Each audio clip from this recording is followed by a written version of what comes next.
Chhattisgarhi video देखने के लिए हमारे चैनल को सब्सक्राइब करें और दबाएं इस बेल आइकन को ताकि हमारे वीडियो के नोटिफिकेशन आपके पास पहुंचे सबसे पहले। सत्य नाम के मेला भरा गे गिरौदपुरी धाम, सब संतोला जोहार हे सतगुरु सतनाम। बोल गुरु घासीदास बाबा की जय।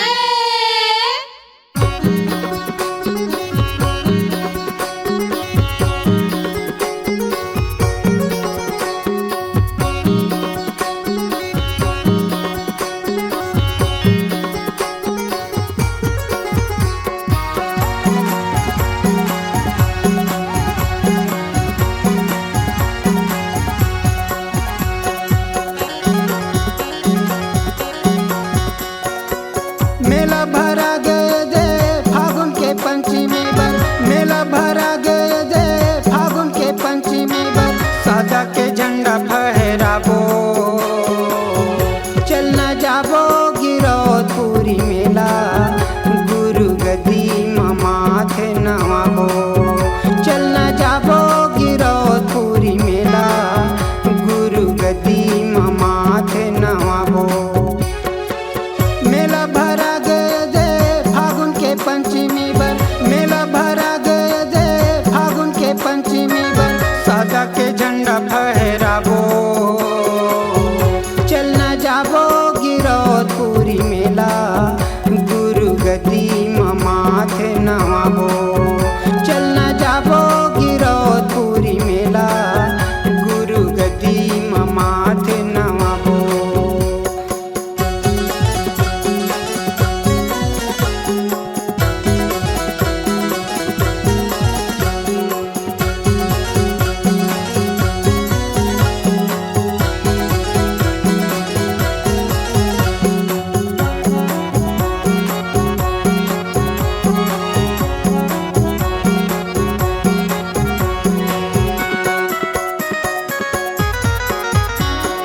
जन्मभूमि जाके नारियल चढ़ाबो, ऊंचा हवा जय धाम दर्शन करियाबो।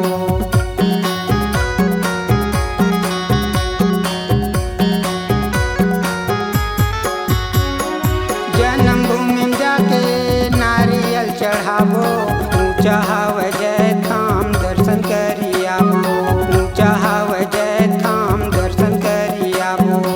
सुप्रा माता के मठ मंदिर में जाबो, सुप्रा माता के मठ मंदिर में जाबो, मन के मनौती मनाबो चल न जाबो गिरौदपुरी मेला, गुरु गदी माथे नवाबो चल न जाबो गिरौदपुरी मेला, गुरु गदी माथे नवाबो।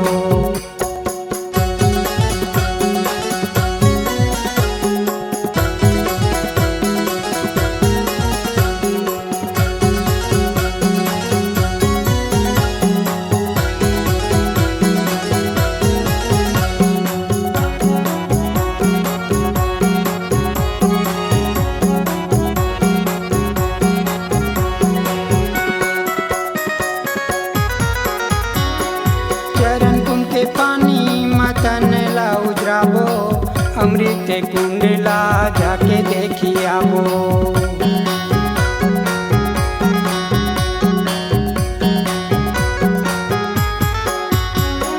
चरण कुंड के पानी मतन ला उजराबो, अमृत कुंड ला जाके देखियाबो, अमृत कुंड ला जाके देखियाबो।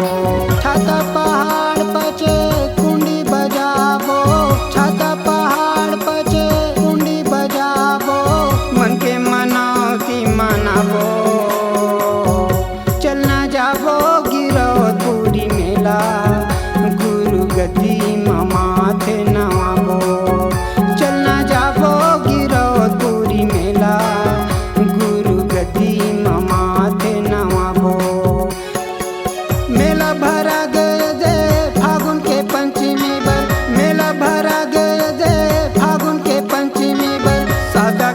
झंडा फहराबो।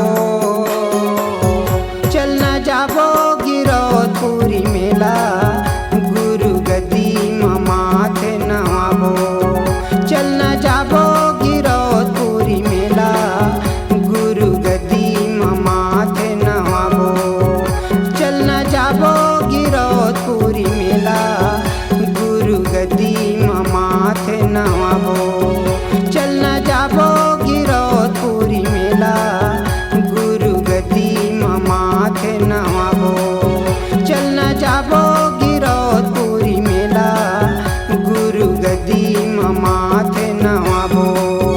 गुरु गद्दी माथे नवाबो, गुरु गद्दी माथे नवाबो, गुरु गद्दी माथे नवाबो।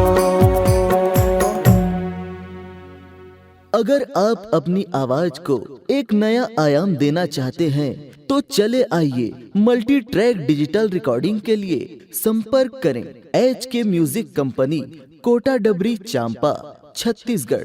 मोबाइल नंबर है 9329238487 और 8085380339।